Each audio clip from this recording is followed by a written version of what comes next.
فأنا ناصح لإخواني بالصدع بالحق تبيض وجوههم. السكوت في مسألة الحزبية يضرها، فاصدع بما تؤمر وأعرض عن المشركين.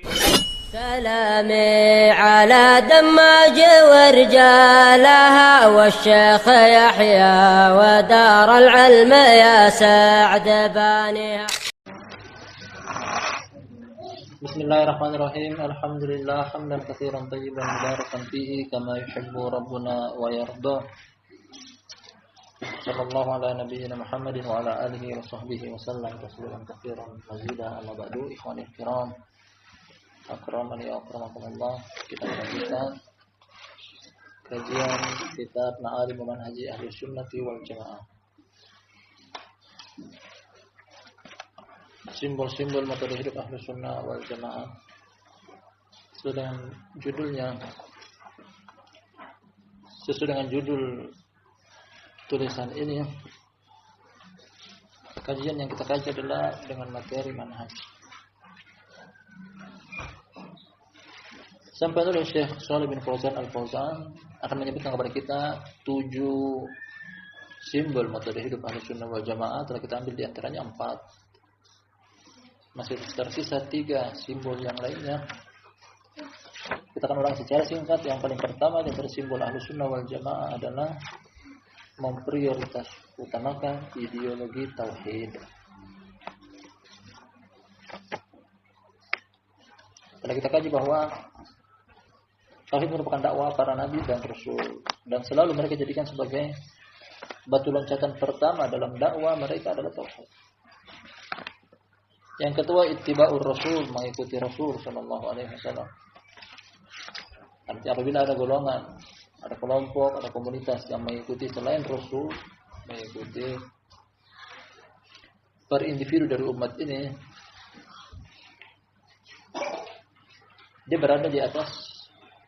dia tidak berada di atas manhaj Ahlu Sunnah wal Jamaah.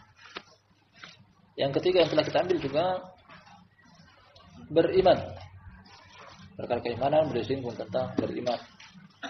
Bahwasanya Allah memiliki hak, dan hak Allah adalah untuk diibadahi dan tidak disekutuai. Hak Rasul sallallahu alaihi wasallam dikenal posisi beliau sebagai seorang nabi dan rasul yang menyampaikan pesan dan risalah dari Allah. Hak beliau juga untuk dicintai, diikuti, dan dijadikan sebagai contoh serta suri tauladan. Yang keempat yang telah kita selesaikan pada pertemuan malam terakhir, yang tersimbol metode hidup Ahlu Sunnah wal Jamaah adalah mencintai para sahabat Rasulullah sallallahu alaihi wasallam. Pertemuan kita malam hari yang berbarokah ini kita akan ambil kata Syekh Shalih Fauzan hafizahullah taala, al-khamis, simbol yang kelima. Nah, simbol yang kelima.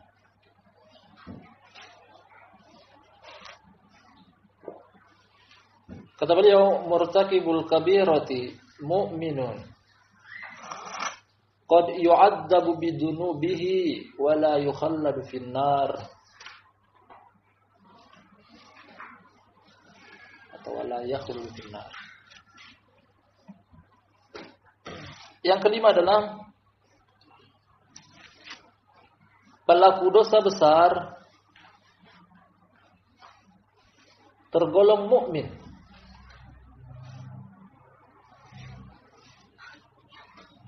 dan akan disiksa dengan dosa-dosanya, namun tidak kekal di neraka. Kita ulangi. Simbol yang kelima ini butuh sedikit fokus dan konsentrasi karena boleh jadikan judul babnya panjang. Poin demi poin.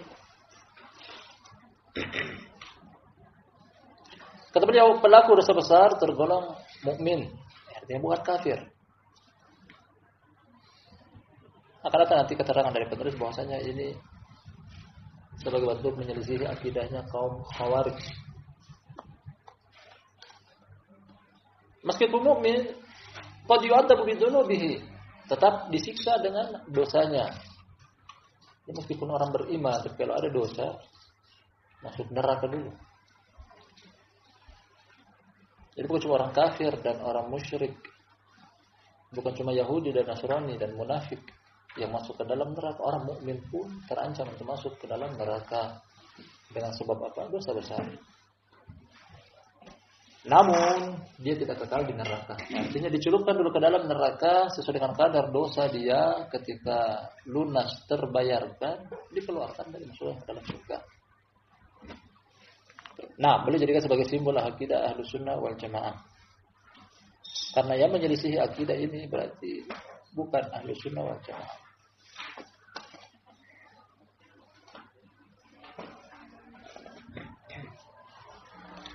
Sebelum kita baca keterangan dari penulis dari judul bab ini,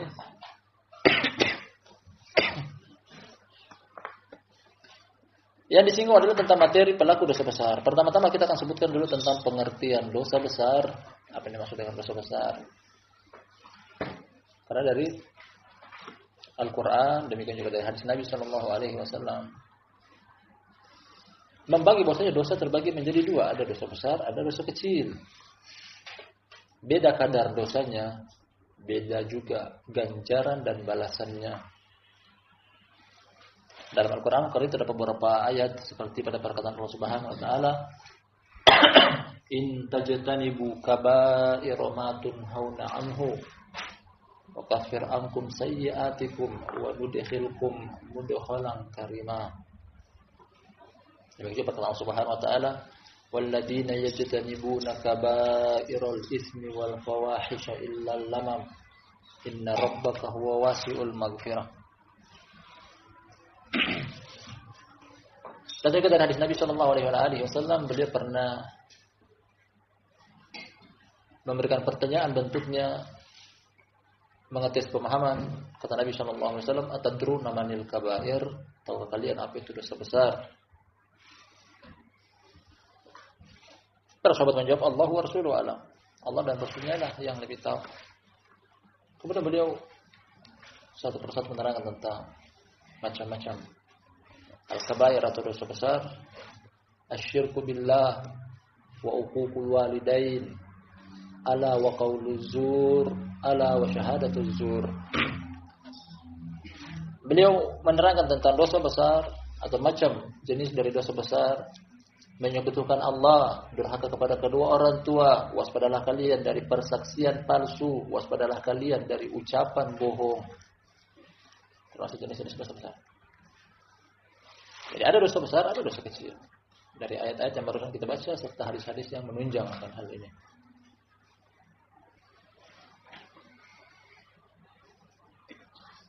Kemudian apa pengertian dari dosa besar? Dosa-dosa apa saja yang tergolong dosa besar? Al-Imam Al-Hafidh Adz-Dzahabi rahmatullahi alaih mengarang sebuah buku judulnya Al-Kabair, dosa-dosa besar. Boleh menyebutkan sekitar 40-an kurang lebih yang dikategorikan dosa menurut dalil. Kemudian beliau ikat dengan satu pengertian dan definisi yang datang dari Ibnu Abbas radhiyallahu anhuma. Apa itu dosa besar? Ibnu Abbas radhiyallahu anhu mengatakan tentang dosa besar yang artinya kurang lebih, dosa besar adalah segala sesuatu yang terancam oleh Al-Quran dan hadis dengan neraka, dilaknat, tercela pelakunya,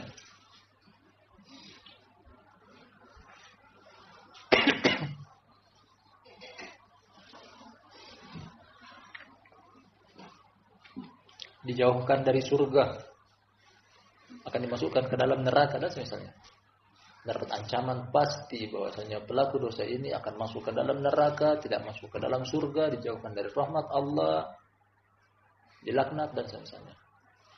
Ketika datang suatu penyebutan satu dosa dari Al-Quran dan hadis, dibarengi dengan ancaman neraka, dibarengi dengan terhalangnya masuk surga, dibarengi dengan dilaknat, dibarengi dengan dijauhkan dari rahmat Allah, atau semisalnya. Inilah dosa besar. Nah, inilah dosa besar. Selain daripada itu namanya dosa kecil. Selain daripada itu namanya dosa kecil. Kemudian apa perbedaan antara dosa besar dan dosa kecil? Bukankah sama-sama dosa? Bukankah sama-sama terancam untuk masuk ke dalam neraka? Karena dosa, kecil ataupun besar. Tetap perbedaannya adalah barakallahu fikum jami'an. Nah, dosa besar tidak akan diampuni oleh Allah Subhanahu wa taala kecuali dengan taubat dan istighfar. Dosa besar ini kalau tidak dibarengi dengan taubat, tidak dibarengi dengan istighfar, tidak akan diampuni oleh Allah Subhanahu wa taala. Sedangkan dosa kecil bisa diampuni dengan amalan kebaikan. Bisa dibedakan. Nah, kita ulangi, dosa kecil diampuni oleh Allah Subhanahu wa taala meskipun tanpa taubat dan istighfar. Diampuni dengan mengamalkan dosa-dosa, maksudnya mengamalkan amalan-amalan kebaikan. Sedangkan dosa besar tidak akan diampuni oleh Allah Subhanahu wa taala kecuali dengan taubat dan istighfar. Beberapa hadis akan kita baca, satu juga dari ayat Al-Qur'anul Karim.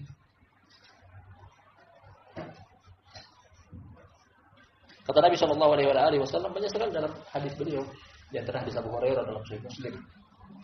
Kata Nabi sallallahu alaihi wasallam, "As-shalawatul khams wal jumu'atu ila al-jumu'ah wa ramadan ila ramadan mukaffiratun lima bainahunna idza tunibatil kaba'ir."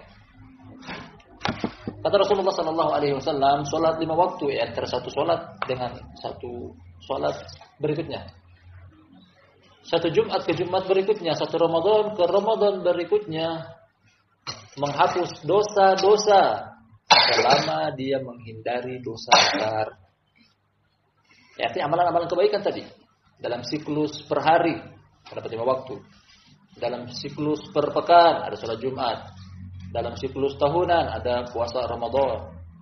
Ketika melakukan dosa di antara bulan Ramadan ini dengan bulan Ramadan berikutnya, kemudian dia beramal amal kebaikan di bulan Ramadan, atau antara Jumat ini dia mengamalkan dosa, kemudian datang tiba bulan Jumat dia menegakkan salat Jumat.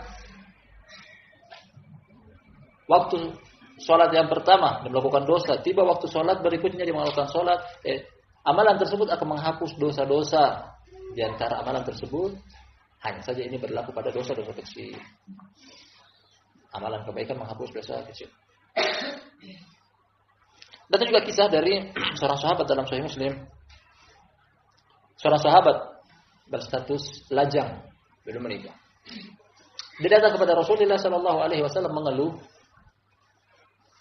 "Ya Rasulullah, aku barusan ya Rasulullah inni qabbaltu imra'atan laysat mahraman li." Wahai Rasulullah, aku barusan mencium seorang wanita yang bukan mahramku. Seorang pria lajang dari kalangan sahabat datang kepada Rasulullah sallallahu alaihi wasallam hal tersebut. Wahai Rasulullah, aku barusan mencium seorang wanita yang bukan mahramku. Beliau tidak menanggapi, beliau hanya diam.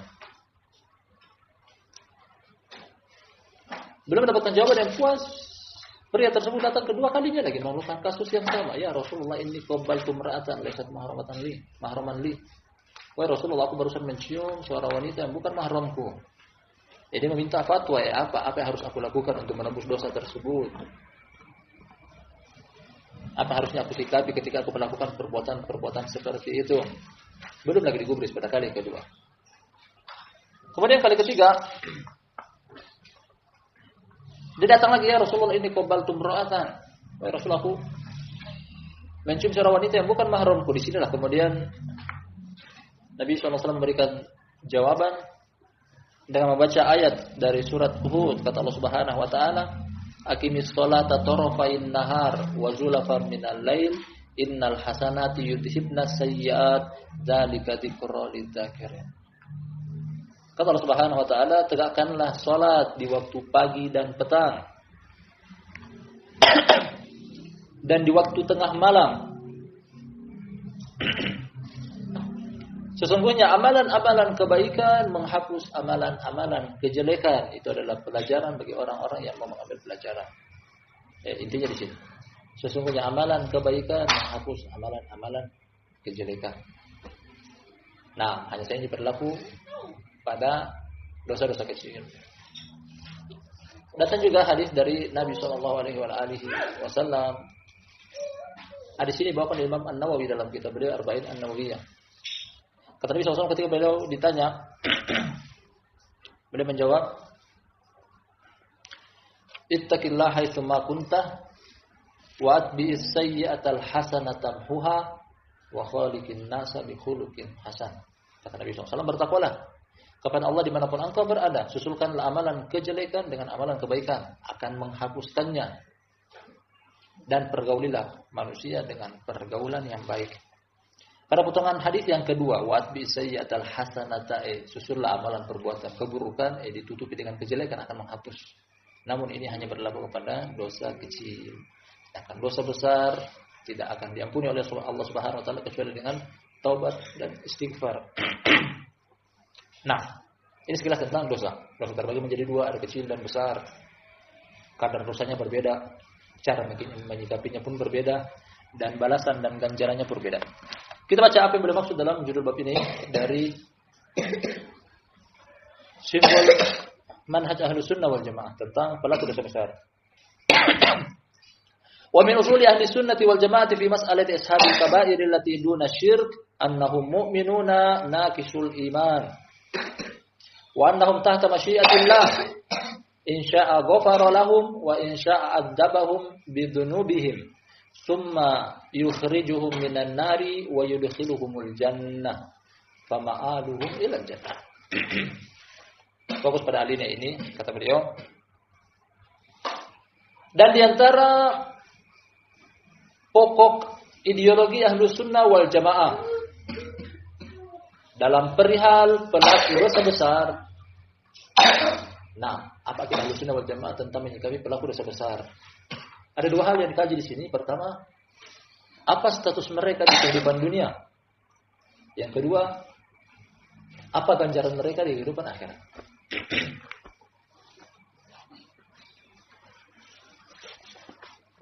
Nah, perihal pelaku dosa besar selain kesyirikan, bahwasanya mereka adalah orang beriman, namun kurang keimanan mereka. Mukmin, tapi keimanannya tidak sempurna. Maksud dari sini terdapat bantahan bagi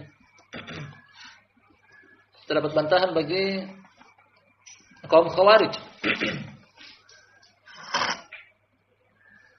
Terdapat bantahan bagi kaum Khawarij yang mengkafirkan pelaku dosa besar. Nah, kaum Khawarij, ketika seorang yang telah mengucapkan kalimat la ilaha illallah kemudian terlihat dari dia melakukan dosa besar, langsung mereka memvonis bahwasanya orang tersebut kafir.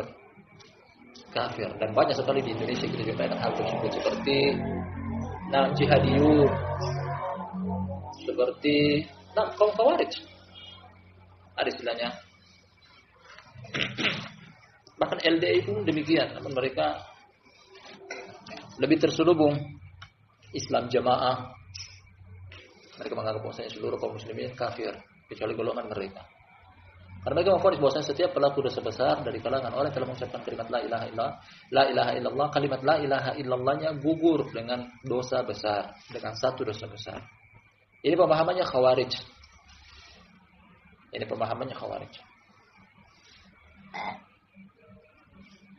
Adapun Ahlus Sunnah tidak.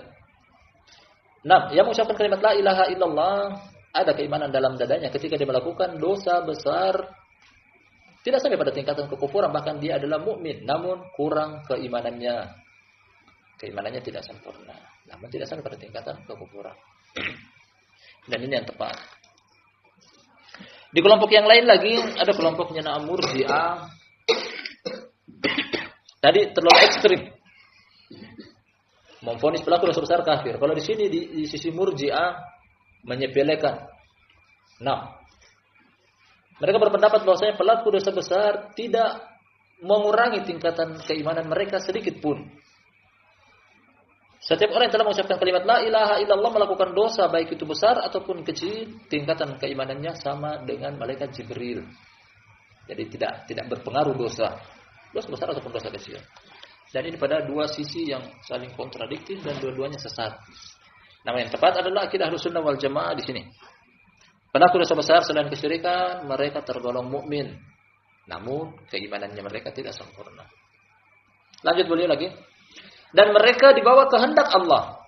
Artinya tidak ada perkataan mereka dibawa kehendak Allah. Kalau Allah menghendaki diampuni, mereka akan diampuni. Kalau Allah menghendaki mereka akan disiksa, akan disiksa.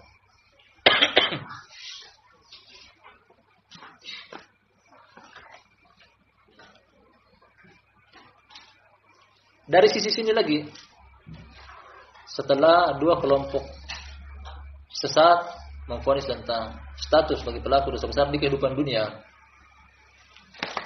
orang Khawarij memvonis kafir, orang Murji'ah memvonis beriman, kesempurnaan, keimanannya sempurna sebagaimana malaikat Jibril. Namun sekarang di kehidupan akhirat apa yang mereka vonis?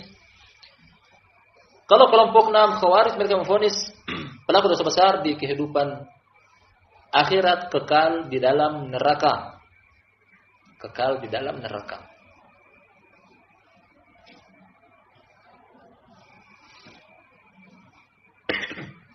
Makanya tak jarang kita dengar bahwasanya 6 kaum jihadiyun bombardir sana dan sini karena mereka menganggap bahwasanya pemerintah bahkan selain golongan mereka kafir, makanya tak segan-segan mereka membunuh mereka membunuh orang kafir, bukan kaum muslimin. Mereka memvonis statusnya kafir di kehidupan dunia, memvonis juga kekal di dalam neraka. Adapun kaum Murji'ah yang memvonis tadi bahwasanya keimanan mereka sempurna, tidak mengurangi tingkatan keimanan mereka sedikit pun. Mereka memvonis bahwasanya di kehidupan akhirat mereka manzilah baina manzilatain, di antara dua posisi. Mereka bisa tentukan bahwasanya surga atau neraka.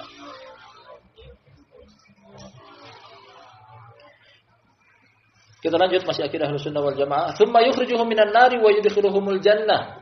Pelaku dosa besar dari kalangan orang-orang beriman, Allah akan keluarkan mereka dari neraka dan akan dimasukkan ke dalam surga. Jadi setiap dosa, baik itu besar ataupun kecil, terancam dengan neraka. Dengan kaidah tadi depan, kalau dosa kecil akan terampuni dengan amalan-amalan kebaikan. Kalau dosa besar akan diampuni dengan tobat dan istighfar. Tapi ketika tidak tobat, ketika tidak istighfar, akan dicelupkan dulu ke dalam neraka. Akan dicelupkan ke dalam neraka. Selesai lunas, impas. Dosanya terbalaskan, ada asas keimanan dalam dadanya, Allah akan angkat orang tersebut dan keimanan itulah yang menyebabkan dia masuk ke dalam surga. Fa'amaluhum ilal jannah. Tempat kembali mereka, kesudahan dari mereka yakni surga. Pelaku dosa besar. Pelaku dosa besar, kesudahan mereka di dalam surga. Karena keimanan yang ada pada mereka yang membuat mereka masuk ke dalam surga. Dengan sebab itu, ini terdapat motivasi kepada kita barakallahu fikum jami'an bahwasanya jangan pernah main-main dengan dosa. Apalagi dosa besar. Jangan hanya meyakini bahwasanya Allahu Ghafurur Rahim, Allah Maha Pengampun, Maha Mengasihi.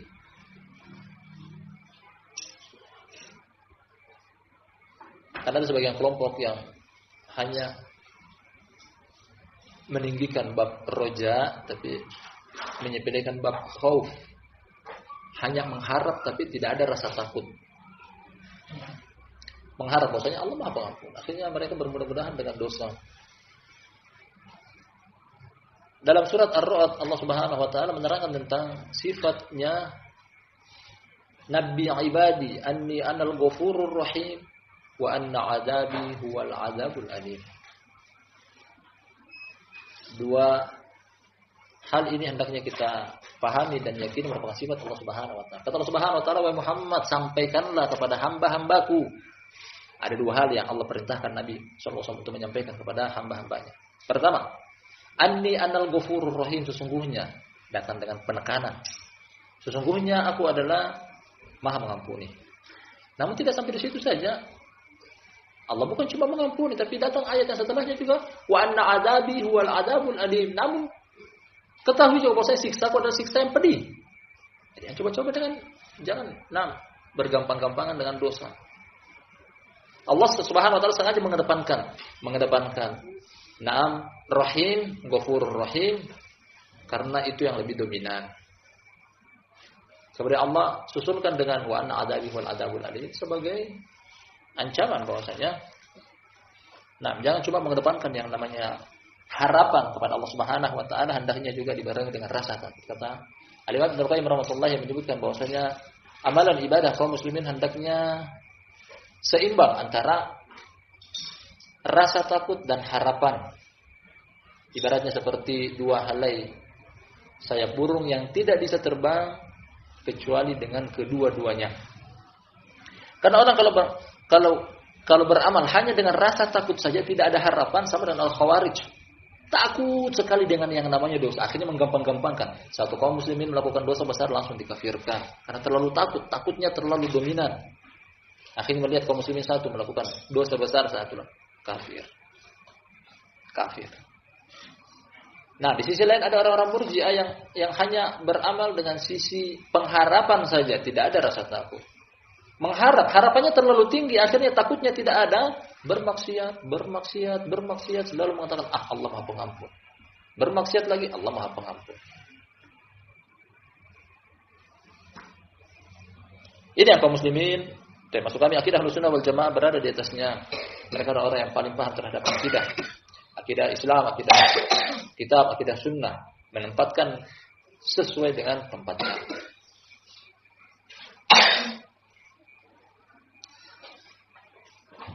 Kama qala Allah Jalla wa Ala, ada dalilnya. Sebagaimana Allah Jalla wa Ala mengatakan, Innallaha la yaghfiru an yushraka bihi wa yaghfiru ma duna dzalika liman yasha wa may yusyrik billahi faqad iftara isman 'azima. Sesungguhnya Allah tidak mengampuni dosa syirik dan mengampuni dosa selain itu bagi siapa yang Dia kehendaki.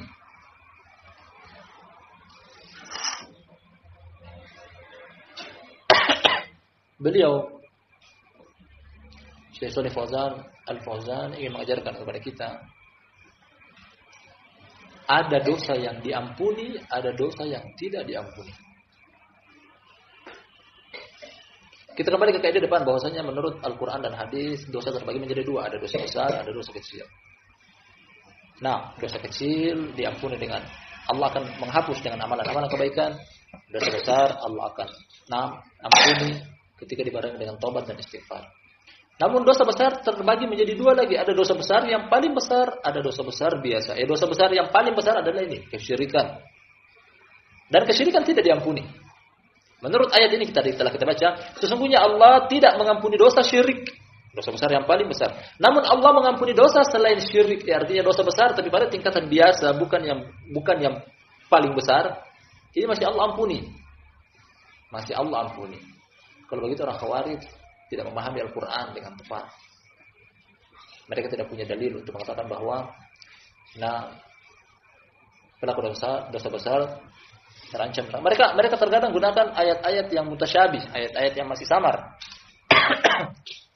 Mereka punya dalil seperti pada perkataan Allah Subhanahu wa taala, tilka hududullah wa may yuti'illaha wa rasulahu yudkhilhu jannatin tajri min tahtiha al-anharu khalidina fiha wa dzalikal fawzul 'adzim. Wa may ya'sillaha wa rasulahu wa yata'adda hududahu yudkhilhu naran khalidan fiha. Ini ayat ini yang terakhir ini.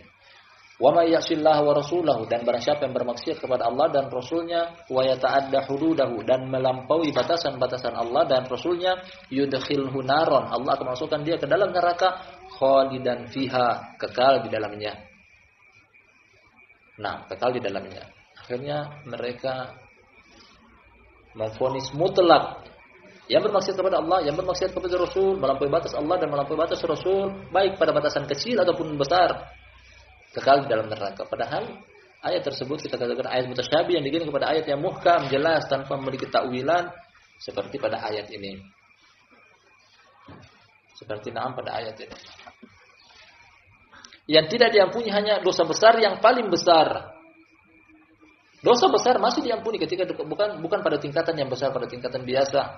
Dari dosa besar yang tadi telah kita definisikan di awal.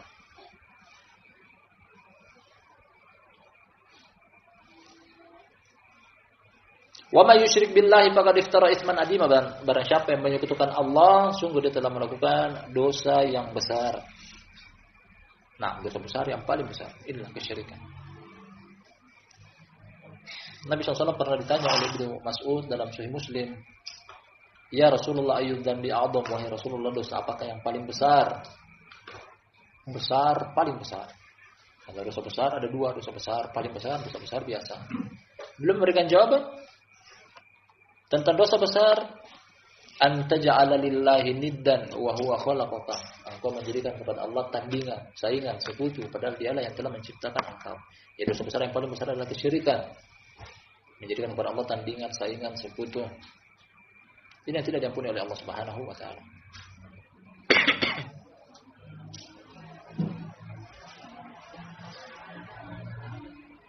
Kita baca berikutnya kata sang penulis, fahum yarjuna lahumul maghfirah wa la yukaffirunahum wa la yu'tunahumul iman al-kamila bal yu'tunahum mutlaqal iman wa huwa al-imanun naqis alladhi naqasa bi dhunubihim wa sayyi'atihim. Mereka yang Ahlus Sunnah wal Jamaah memberikan mereka peluang diampuni. Ahlus Sunnah wal Jamaah, usul ideologi mereka menempatkan pelaku dosa besar masih ada peluang untuk diampuni oleh Allah Subhanahu wa taala.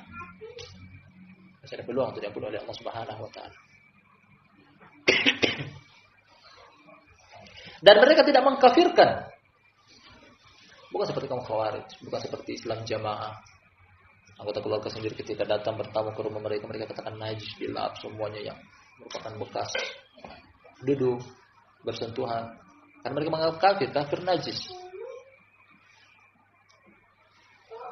Padahal bisa jadi orang tersebut mengucapkan kalimat la ilaha illallah masih menegakkan salat.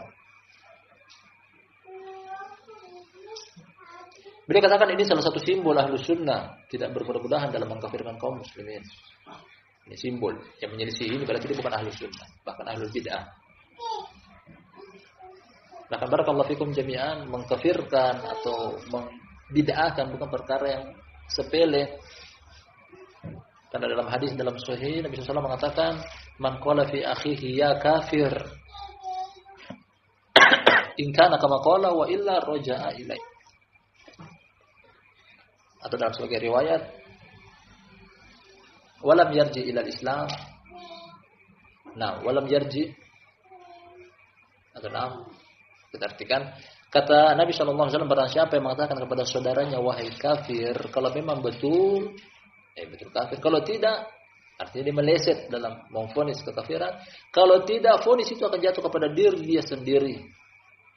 Dalam sebagai riwayat, kalau memang tidak salah memvonis, meleset dalam memvonis, berarti dia akan kembali ke dalam agama Islam namun tidak selamat. Arti dari tidak selamat adalah akidahnya bengkok, rusak. Jadi hanya ada dua kemungkinan ketika memvonis seseorang. Pertama, keluarkan dari lingkaran keimanan menjadi kafir, keluarkan dari lingkaran kebid'ahan menjadi sunnah. Nah, maksud kami, keluarkan dari lingkaran sunnah menjadi mubtadi'. Hanya ada dua kemungkinan. Kalau bukan orang itu yang murtad, atau dia menjadi ahlul bid'ah, mubtadi'. Karena dia kembali kepada agama Islam dengan tidak selamat. Beliau sebutkan tadi di atas bahwa Ahlus Sunnah wal Jamaah memberikan peluang kesempatan untuk diampuni bagi pelaku dosa besar, namun tidak mengkafirkannya. Mereka juga tidak memberikan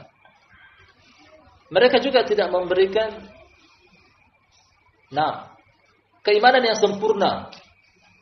Sudah lewat pada fakro yang sebelumnya, sudah lewat pada usul yang sebelumnya bahwasanya keimanan itu bertambah dan berkurang. Ya, artinya keimanan ada kualitas tertingginya, ada kualitas sedang, ada kualitas rendah, bahkan bisa hilang habis, artinya murtad.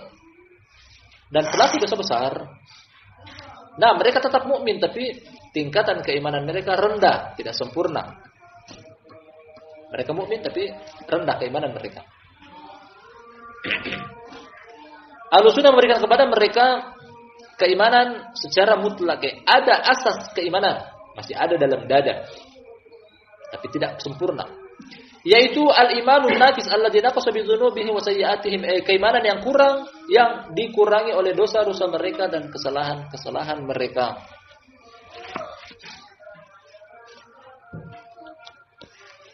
satu dosa yang dilakukan, yang diamalkan oleh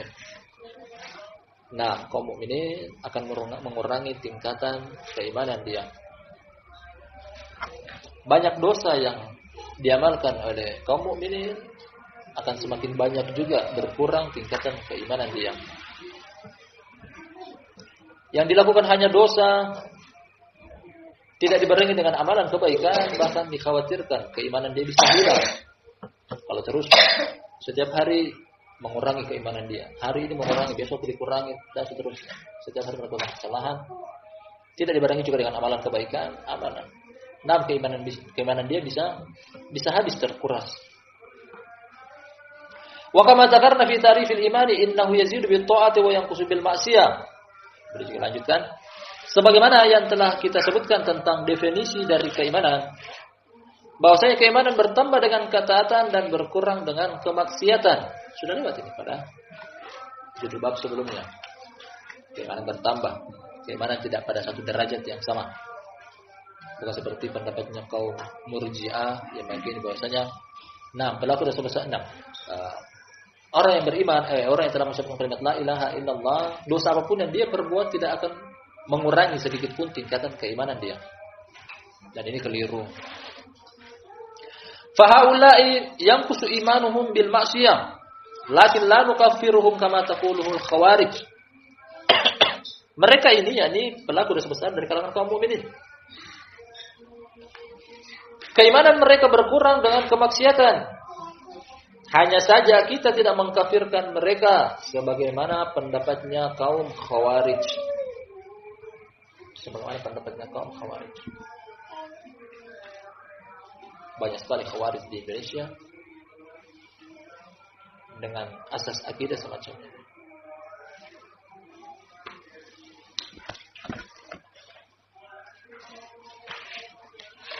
Abu Bakar Bashir dengan antek-anteknya termasuk dalam kelompok ini. Dikit-dikit mengatakan bahwasanya pemerintah togut kafir, TNI Polri togut, akhirnya ngebom sana dan sini.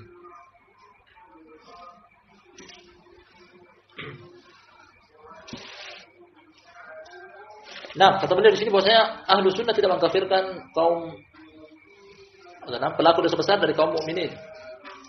Tidak seperti apa yang diucapkan oleh kaum khawarij. Wala naqulu innahum fil manzilati bainal manzilatain aw bainal kufri wal iman kama taquluhul mu'tazilah. Bukan juga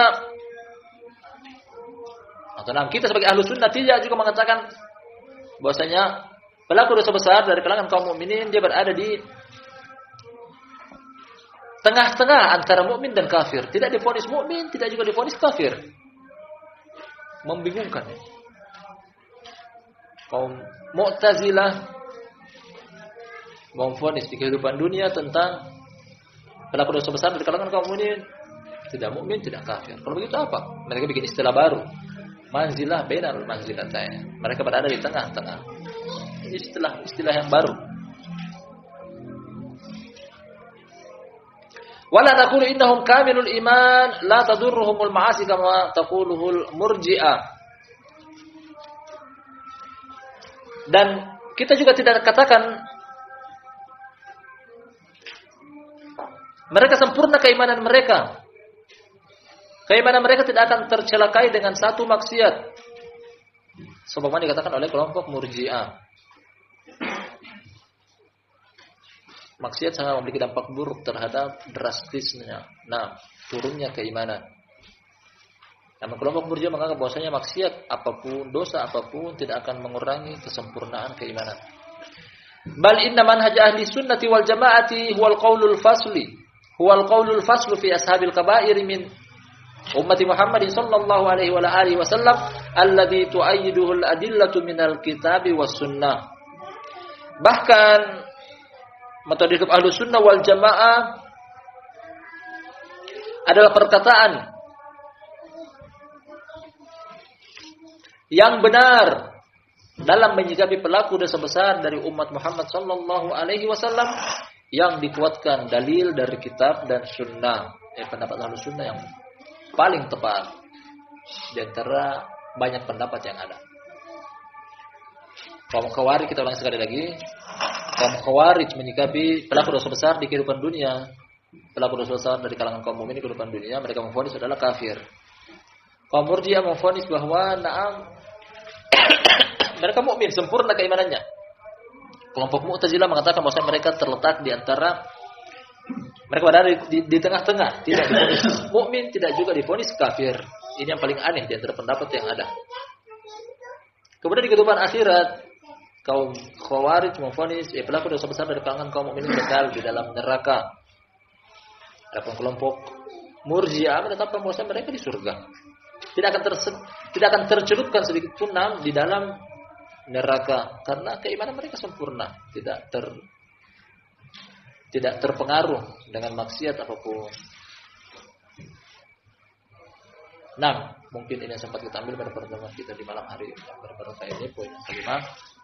Masih tersisa 2 simbol yang lain, insyaallah kita akan ambil pada lain kesempatan. Wallahu taala a'lam bissawab. Barakallahu fikum jami'an. Kita akhiri subhanakallahumma wa bihamdik, asyhadu an la ilaha illa anta, astaghfiruka wa atubu ilaik.